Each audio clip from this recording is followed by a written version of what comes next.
Meu nome é Joana e quero compartilhar um pedaço da minha vida que talvez faça você pensar 2 vezes antes de esquecer quem lhe deu amor. Se você está me ouvindo agora, não se esqueça de valorizar os seus pais e avós enquanto ainda há tempo. Eu já não tenho mais muito a esperar, mas talvez minha história toque o seu coração. Passei a maior parte da minha vida dedicada à família. Casei cedo, tive filhos, cuidei da casa, cozinhei, lavei roupa. Acordei inúmeras madrugadas para acalmar o choro das crianças. Lembro-me do cheiro do café passado de manhã, dos pés correndo descalços pelo quintal, do barulho da risada dos meus filhos brincando. Eu tinha orgulho de ser mãe.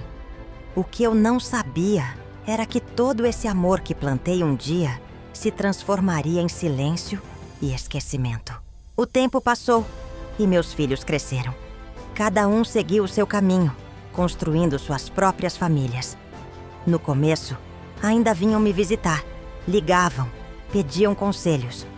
Mas, pouco a pouco, a distância foi crescendo. Sempre havia uma desculpa. Estamos ocupados. A vida está corrida. A senhora entende, não é? Eu entendia, ou pelo menos fingia entender. Mas dentro de mim, cada ausência era como uma ferida que não cicatrizava. Até que um dia, do nada, disseram que seria melhor para mim ir para um asilo. A senhora vai ter companhia, vai estar cuidada, disseram. Eu sabia que, no fundo, estavam apenas se livrando de uma responsabilidade. Chorei muito naquela noite. Arrumei minhas roupas num saco simples, abracei minhas lembranças e fui levada para aquele lugar que se tornou minha nova casa. Quando a porta se fechou atrás de mim, senti como se parte de mim tivesse sido enterrada. No começo, esperei ansiosa por visitas. Ficava olhando para o portão, acreditando que a qualquer momento meus filhos ou netos apareceriam. Mas os dias se tornaram semanas. As semanas se transformaram em meses. E ninguém veio. O único abraço que encontrei estava no jardim do asilo. Flores coloridas, vivas, que pareciam me dizer: "Você ainda existe, Joana." No começo, confesso que o asilo me pareceu frio. As paredes eram brancas demais, os corredores longos e silenciosos, e os passos apressados das enfermeiras ecoavam como lembrança constante de que ali ninguém estava por afeto, mas por obrigação. Eu me sentia uma peça largada em um depósito. Mas foi no pátio, quando caminhei pela primeira vez com dificuldade até o jardim, que algo diferente me chamou a atenção. Entre tantas ausências, havia ali cores que resistiam. Flores de todos os tipos. Algumas murchas, outras vivas, mas todas presentes. Sentei num banco de madeira meio gasto e fiquei observando aquelas flores por longos minutos. Era como se me contassem segredos que ninguém mais se importava em ouvir. Lembrei das flores que eu mesma plantava no quintal da minha antiga casa. Margaridas, rosas, girassóis, cada uma tinha um significado. Ali no asilo reencontrei esse consolo. Decidi que se ninguém mais tivesse tempo para mim, eu teria tempo para elas. Passei a regá-las todos os dias. No início, algumas funcionárias até estranharam. "Dona Joana, a senhora não precisa fazer isso. Temos jardineiro para cuidar." Mas eu apenas sorria e dizia: "Eu também preciso de cuidado. E quando cuido delas, é como se alguém cuidasse de mim." Era verdade.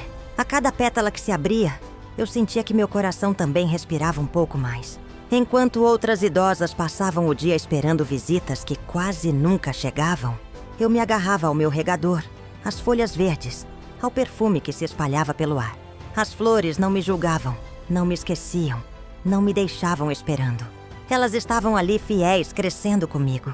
Algumas noites, voltava ao quarto depois de ter cuidado do jardim e chorava baixinho, para que ninguém ouvisse. Não era apenas tristeza, era a dor de ter dado tanto amor e perceber que, no fim, ele não voltou. Mas no dia seguinte, quando o sol iluminava as pétalas ainda úmidas, eu me lembrava que, de alguma forma, ainda havia vida ao meu redor. Com o tempo, o jardim se transformou na minha sala de estar, no meu quintal e até mesmo no meu refúgio. Eu não precisava de sofás confortáveis ou da televisão ligada em volume alto. Bastava ouvir o vento balançando, as folhas e o canto dos pássaros, que apareciam de vez em quando. Enquanto muitas das senhoras preferiam ficar dentro, entre remédios e cochilos, eu me arrastava até o pátio, apoiada na bengala, e ali me sentia viva. As flores me davam aquilo que os meus não deram mais: constância. Elas não faziam promessas que não podiam cumprir. Não diziam amanhã eu venho, mãe, para nunca aparecer. Não inventavam desculpas. Estavam lá, firmes, crescendo apesar da solidão. Eu conversava com elas como se fossem parte da minha família. Bom dia, minhas meninas, eu dizia todas as manhãs. Tocava cada folha com cuidado, quase como se estivesse acariciando um neto que não via há anos. Muitos poderiam achar loucura, mas para mim era um modo de sobreviver. Porque, no fundo, a maior dor não é a doença ou o envelhecimento. É ser esquecida. É perceber que seu nome não é mais lembrado em conversas. Que sua cadeira à mesa está vazia. Que suas histórias já não interessam. O abandono dói mais do que qualquer reumatismo. E é nesse vazio que as flores entraram. Eu lhes dava água, mas elas me devolviam esperança. Quando uma nova flor se abria, era como se me dissesse: você ainda é capaz de gerar vida ao redor. Aquilo me impedia de me entregar à tristeza de vez. Às vezes me pego imaginando se meus filhos sequer lembram que existo. Será que em algum momento, entre reuniões e jantares, eles pensam em mim? Será que os netos sabem que ainda estou aqui, esperando? Não sei. Mas quando a dúvida me aperta, volto ao jardim.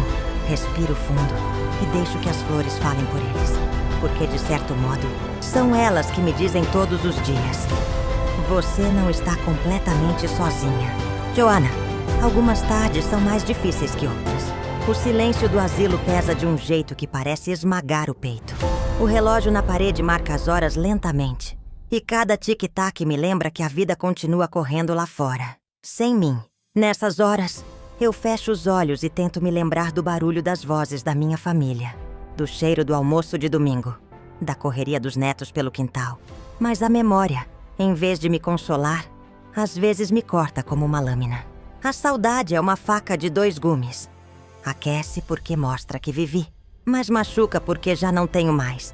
Foi em uma dessas tardes que decidi que não iria mais esperar sentada no quarto, olhando para a porta. Peguei meu regador, caminhei até o jardim e me ajoelhei diante das flores. Era como se dissesse: eu escolho vocês. Se ninguém vem, pelo menos vocês estão aqui. Enquanto regava, sentia a água escorrendo pelos dedos e parecia que as lágrimas se misturavam. Escondidas, havia uma roseira em especial que me chamava a atenção. Quando cheguei ao asilo, ela estava quase seca, como se tivesse sido esquecida. Passei a cuidar dela todos os dias, conversando, retirando folhas mortas, regando com paciência. Meses depois, ela floresceu. E quando vi a primeira rosa vermelha se abrir, senti que era um sinal. Era como se aquela planta dissesse: você também pode renascer, Joanna. A partir desse dia, cada flor do jardim ganhou um significado para mim. As margaridas me lembravam da infância dos meus filhos, simples e cheias de alegria.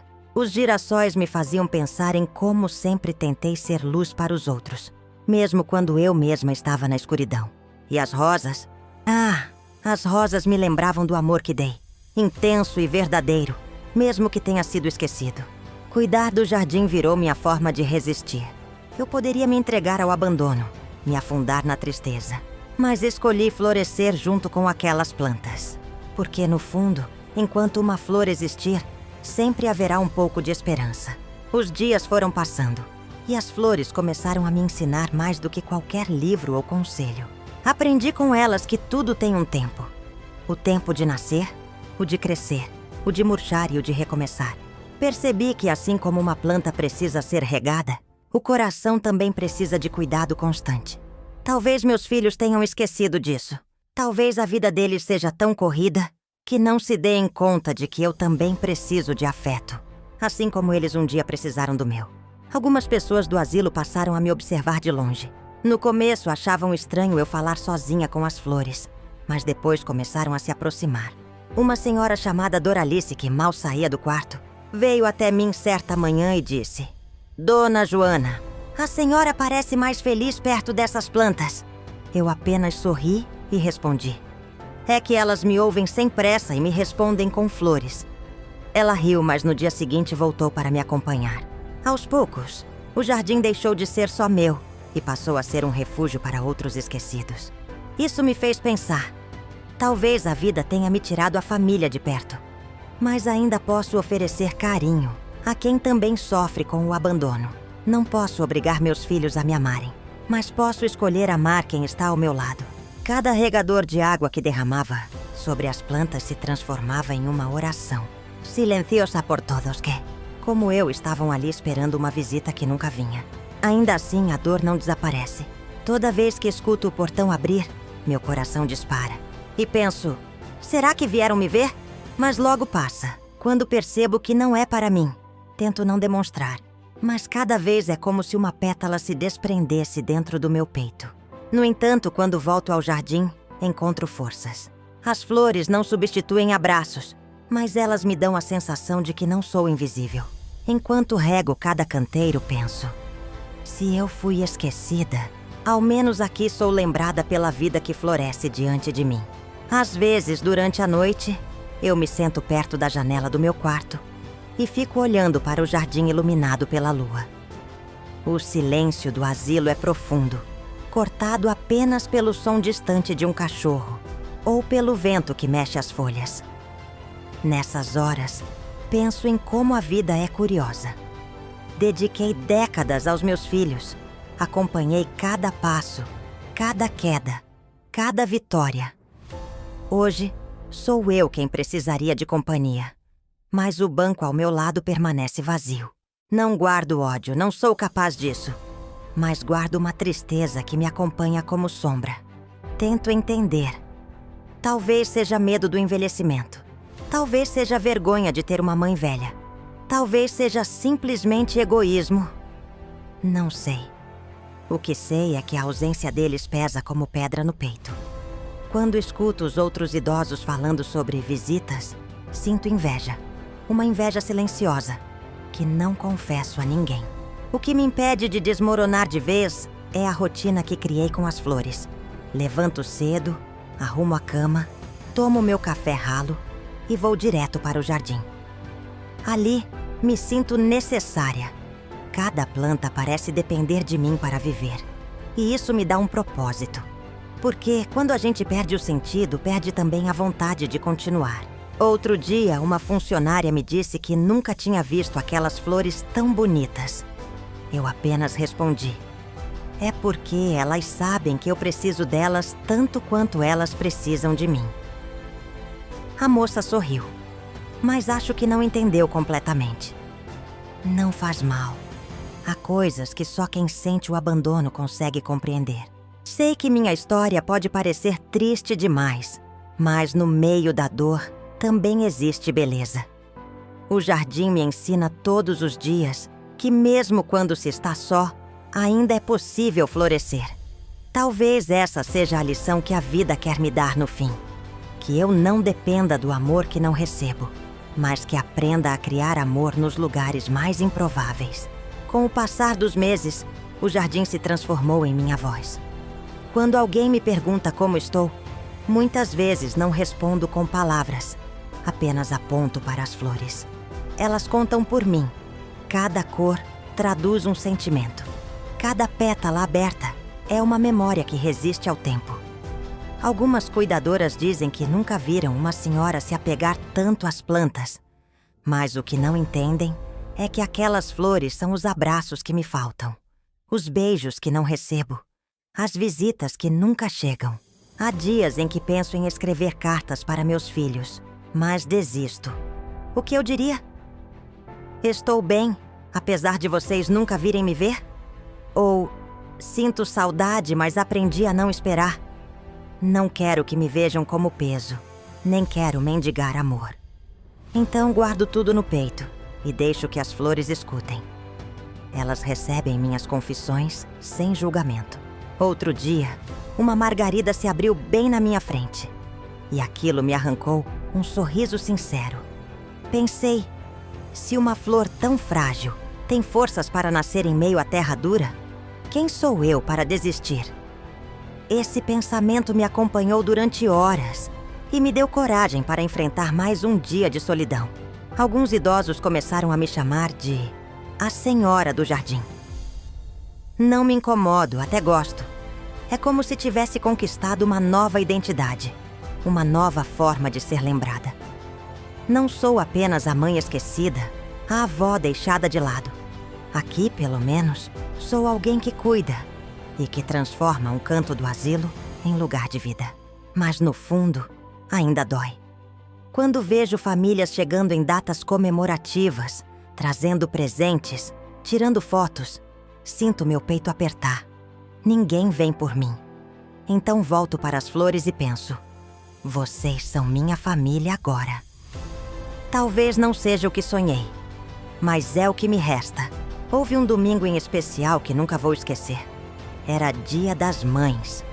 O asilo estava cheio de movimento, famílias entrando com flores, chocolates e abraços apertados. As idosas sorriam, algumas até choravam de emoção ao reencontrar filhos e netos.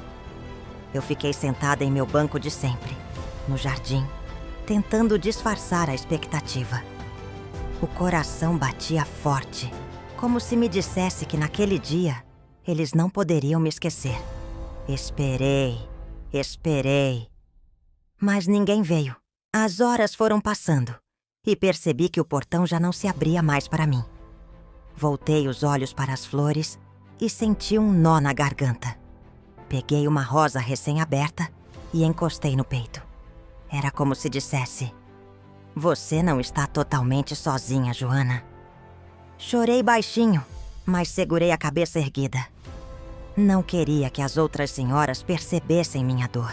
Naquela noite, ao deitar, percebi que uma parte de mim ainda insistia em esperar, mesmo sabendo que talvez ninguém viria. É um instinto de mãe. Acreditar até o fim que o amor dos filhos não morre. Mas a realidade é que o abandono pesa mais a cada data especial. São nesses dias que o silêncio grita mais alto. Foi então que fiz uma promessa a mim mesma. Não deixaria que o esquecimento deles destruísse o pouco de alegria que ainda posso sentir. Se eles não querem ser parte da minha vida, o jardim será. Passei a plantar novas sementes, cuidar de cada broto como se fosse um neto crescendo diante dos meus olhos. A cada flor que nasce, sinto que ainda sou capaz de gerar algo bonito neste mundo, mesmo que minha família não esteja aqui para ver. Talvez nunca entendam, mas aquelas flores me mantêm viva. Elas são a resposta para o vazio, o abraço que não recebo, a lembrança de que ainda tenho valor. Se um dia eles voltarem, talvez me encontrem no jardim. Mas se não voltarem, ao menos eu terei florescendo ao meu lado, a prova de que ainda existo. À medida que os anos avançam, sinto meu corpo enfraquecer. Mas, curiosamente, meu coração encontra novas forças no jardim. Já não caminho com tanta firmeza. Minhas mãos tremem ao segurar o regador, mas ainda insisto em cuidar de cada pétala. As funcionárias às vezes querem me poupar. Dizem que posso descansar, mas não entendem que é justamente ali, entre as flores, que encontro descanso para a alma. O peso da solidão fica mais leve quando sinto o perfume das rosas, quando vejo o amarelo vibrante dos girassóis, ou quando toco a delicadeza das margaridas. Costumo conversar com Deus enquanto cuido do jardim. Peço a Ele que guarde meus filhos, mesmo que não se lembrem mais de mim. Peço que abençoe meus netos, mesmo que nunca venham me visitar. Não oro por mim, oro por eles. Porque, no fundo, ainda os amo com a mesma intensidade de antes. O abandono não apaga o amor de uma mãe, apenas o cobre com uma tristeza profunda. Outro dia, uma menina pequena visitou a bisavó e passou correndo pelo jardim. Parou perto de mim e perguntou: "A senhora é a dona dessas flores?" Sorri e respondi: "Sou sim, elas são minhas filhas agora." A criança riu e correu de volta, mas aquela pergunta ficou em mim. Sim, de certa forma, adotei aquelas flores como parte da minha família. Elas não falam, não abraçam, mas estão presentes todos os dias, coisa que muitos não conseguem estar. Às vezes penso em como serei lembrada quando eu me for. Talvez meus filhos se arrependam, talvez não. Talvez para eles eu seja apenas uma lembrança distante, uma obrigação esquecida. Mas aqui, neste asilo, quero ser lembrada como a senhora que transformou o abandono em jardim, que fez brotar vida onde só havia solidão. E enquanto tiver forças, continuarei regando minhas flores, porque cada gota de água que cai da minha mão é também uma lágrima que encontra sentido. E cada flor que nasce é a prova de que, apesar de tudo, eu ainda existo. Hoje, quando acordo e sinto o sol atravessando a janela, não penso mais em quem não veio. Penso nas flores que me esperam. Elas se tornaram a minha rotina, a minha família silenciosa, a minha forma de resistir ao esquecimento. Muitas pessoas acreditam que viver em um asilo é apenas esperar o fim. Mas eu descobri que aqui também é possível florescer, mesmo que de maneira diferente. Às vezes me pergunto se meus filhos algum dia voltarão. Talvez a vida tenha endurecido o coração deles. Talvez não. Já não crio expectativas. Aprendi que esperar demais dos outros é como segurar água nas mãos. Sempre escapa. O que me resta é aceitar e transformar a dor em algo que ainda faça sentido. E para mim, esse sentido está no jardim. Cada flor que abro é como uma página da minha história. Algumas falam da alegria de ser mãe, outras carregam a tristeza do abandono. Mas todas, sem exceção, me lembram que ainda tenho algo a oferecer. Cuidado, carinho, presença. Se ninguém quis receber isso mais, ao menos as flores aceitaram. Se um dia eu partir, quero que lembrem de mim assim. Uma senhora chamada Joana, que foi jogada no asilo, esquecida por aqueles a quem mais amou, mas que encontrou nas flores a força para não desaparecer em silêncio. Que encontraram em mim alguém que, apesar de tudo, escolheu amar, mesmo sem ser amada de volta. E a você que me escuta agora, peço apenas uma coisa: valorize quem lhe deu amor. Não espere que seja tarde demais para dizer: eu me lembro de você. Porque o abandono corrói mais do que a velhice, e a solidão dói mais do que qualquer doença. Olhe para seus pais, para seus avós, e dê a eles aquilo que eu não tive: presença. Eu sou Joana, e mesmo esquecida pela família, aprendi a florescer no jardim do abandono. Se você chegou até aqui, não se esqueça de se inscrever, curtir o vídeo e compartilhar com mais alguém. Isso me ajuda muito. Até o próximo vídeo.